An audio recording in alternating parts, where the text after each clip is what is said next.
आज हम स्टार्ट करने वाले हैं चैप्टर नंबर 11 घातांक और घात कक्षा 7। तो प्रश्न नंबर 1 मैंने ले रखा है यहाँ पे, निम्नलिखित के मान ज्ञात कीजिए। ठीक है, तो हम इसको कैसे सॉल्व करेंगे। देखिए, ये 2 की घात 6, ये जो नीचे नंबर है इसको हम बोलते हैं आधार, और ये जो ऊपर घात लगी इसे बोलते हैं घातांक। तो इसे पढ़ा कैसे जाता है, 2 की घात 6, इसका मतलब हमें 2 को 6 बार लिखना है। तो 2 को 6 बार लिखना है, वो भी बीच में गुणा का निशान लगाकर। तो ऐसे जैसे 2 है, 2 को 6 बार लिख लीजिए, वो भी गुणा लगाकर, 2 गुणा ऐसे करके आप 6 बार लिखना है आपको। 1 2 3 4 5 6। जब आप 6 बार लिख लेंगे तो इसके बाद आपको इन सब की मल्टीप्लाई करनी है। 2 दूनी 4, 4 दूनी 8, 8 दूनी 16, 16 दूनी 32, 32 दूनी 64। तो ये आ गया आपका 64 आंसर। अब इसका दूसरा देखिए, आपको 9 को 3 बार लिखना है। 9 को 3 बार खोल के लिखना है। 9 गुणा 9। तो क्या आया, 9 निम 81, 81 निम कितना होगा, तो आपका 81 निम हुआ 729।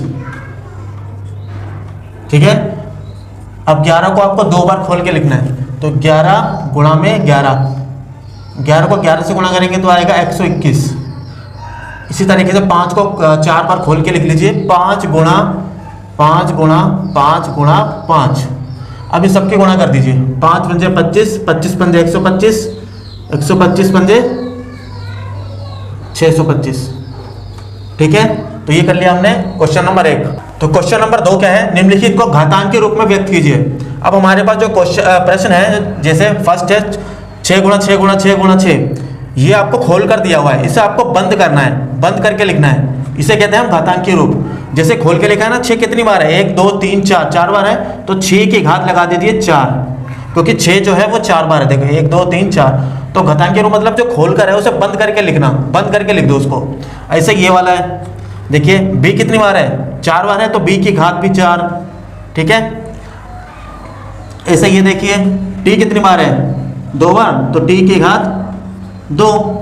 ठीक है, थर्ड मैंने कर दिया था। फोर्थ पर आते हैं, 5 कितनी बार है, 2 बार, तो 5 को लिख लो ऊपर 2, 5 की घात 2। और 7 कितनी बार है, 1 2 7 3 बार है, तो गुणा लगा के 7 को लिख दो 3 बार, हो गया। और यहाँ पर देखिए, इधर नहीं, यहाँ पे पहले 5वां, 2 कितनी बार है, 2 बार, और a कितनी बार है, a भी 2 बार, तो a की घात 2। तो ये लिख दिया हमने घातांक के रूप में इसे। अब आते हैं छठे पर। छठा क्या है, 1 2 3, a 3 बार है, फिर गुणा लगाइए। और c कितनी बार है, देखिए 1 2 3 4, 4 बार c है, तो c की घात 4 गुणा d कितनी बार है, 1 बार, तो इसे 1 बार। ठीक है, तो d 1 बार था, 1 लिख भी सकते, नहीं भी लिखेंगे तो 1 होता है। ठीक है, तो ये हमने कर लिया पहला और दूसरा प्रश्न, एक्सरसाइज 11.1। तो प्रश्न नंबर 3 क्या है, निम्नलिखित संख्याओं में से प्रत्येक को घातांक के संकेतन में व्यक्त कीजिए। मतलब हमें करना क्या है, ये जो आपको संख्याएं दे रखी हैं, इनका पहले तो हमें एलसीएम निकालना है। तो पहले एलसीएम कर लेते हैं इनकी। तो 512 की एलसीएम निकालते हैं, किससे जाएगा, 2 से। 2 दूनी 4, 2 पंजे 10, और 2 6 12, फिर 2 से 2 1 2, 2 दूनी 4, 2 8 16, 2 6 12, 2 चौक 8, 2 3 6, 2 दूनी 4, 2 1 2, 2 6 12, 2 8 16, और 2 चौक 8, 2 दूनी 4, 2 1 2। ठीक है, तो 512 के जो ये गुणनखंड आए, 1 2 3 4 5 6 7 8 9, 9 को लिख लीजिए ऐसे, 1 2 3 4 5 6 7 8 9 बार लिख लिया मैंने 512 के गुणनखंडों को, जो गुणनखंड आए। और ये कितनी बार आए हैं, गिन लो, 1 2 3 4 5 6 7 8 9 बार आए हैं, तो 2 की घात लगा दो 9।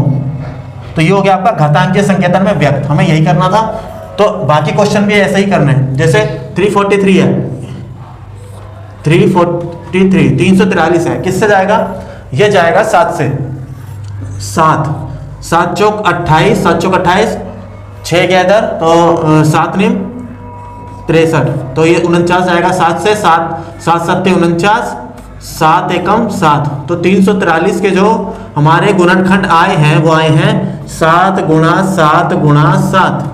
तो इसको मैं 7 कितनी बार, 1 2 3 बार है तो 7 की घात 3, ठीक है। तो 7 की घात 3 ये आ गया हमारा घातांक के रूप में। अब करते हैं 729 को। 729 की पहले निकालेंगे एलसीएम। ये किससे जाएगा, देखिए ये जाएगा 3 से। 3 से कैसे, इन तीनों की प्लस करके देख लो। 7 और 2 9, और 9 और 9 कितना हो गया 18। क्या 18 3 के पहाड़े में आता है? जी बिल्कुल आता है, तो 3 से जाएगा ये। तो 3 दूनी 6, एक इधर गया, 3 चौक 12, 3 तिया 9। अब इसको देख लो किससे जाएगा, इन तीनों की प्लस करके देख लो। क्या ये 3 के पहाड़े में आ रहा है? इनकी प्लस करने पर जो आएगा 2 4 6, 6 और 3 9, 9 आता है 3 के पहाड़े में, तो 3 लिखेंगे। 3 8 24, 3 एकम 3 81। 81 क्या 3 से जा रहा है? बिल्कुल जा रहा है। दोनों की प्लस करके देख लो। 8 जमा 1, 8 और 1 9, 9 आता है 3 के पहाड़े में, तो 3 से करेंगे। 3 दूनी 6, 2 इधर गया, 3 7 21। 27 किससे जाएगा? 27 भी 3 से जाएगा, 3 के पहाड़े में आता है, क्योंकि 3 निम 27 हो गया ये, और ये 3 तिया 9 और 3 एकम 3। तो 729 के जो गुणनखंड है हमारे पास वो है 1 2 3 4 5 6। 1 2 3 4 5 6, तो 6 बनाए तो 3 की घात 6। यह आ गया हमारा घातांकीय संकेतन में। अब हमारा लास्ट पार्ट बचा है 3125। पहले आप इसकी निकाल लीजिए एलसीएम, ठीक है। इसको अभाज्य गुणनखंड भी कहते हैं एलसीएम को। तो 5 है लास्ट में, तो जब भी 5 हो लास्ट में किसी भी नंबर के, कितना भी बड़ा हो, वो 5 के पहाड़े से ही जाएगा, ठीक है। तो 5 6 30, एक इधर गया, 5 दूनी 10, 5 पंजे 25, 625 आया, 5 आया, फिर ये 5 से जाएगा। 5 एकम 5, 5 दूनी 10, 5 पंजे 25, फिर 5 से 5 दूनी 10, 2 इधर गया, 5 पंजे 25, 5 से 5 पंजे 25, 5 से 5 एकम 5। तो 3125 के क्या गुणनखंड है? 1 2 3 4 5, 5 बार 5 आया, तो मैं इसे लिखूंगा 5 को 5 बार। 5 बार आया तो 5 की घात 5, ठीक है, क्योंकि 5 5 बार आया। तो ये हमने कर लिया प्रश्न नंबर 3। अब हम करेंगे इसका प्रश्न नंबर 4।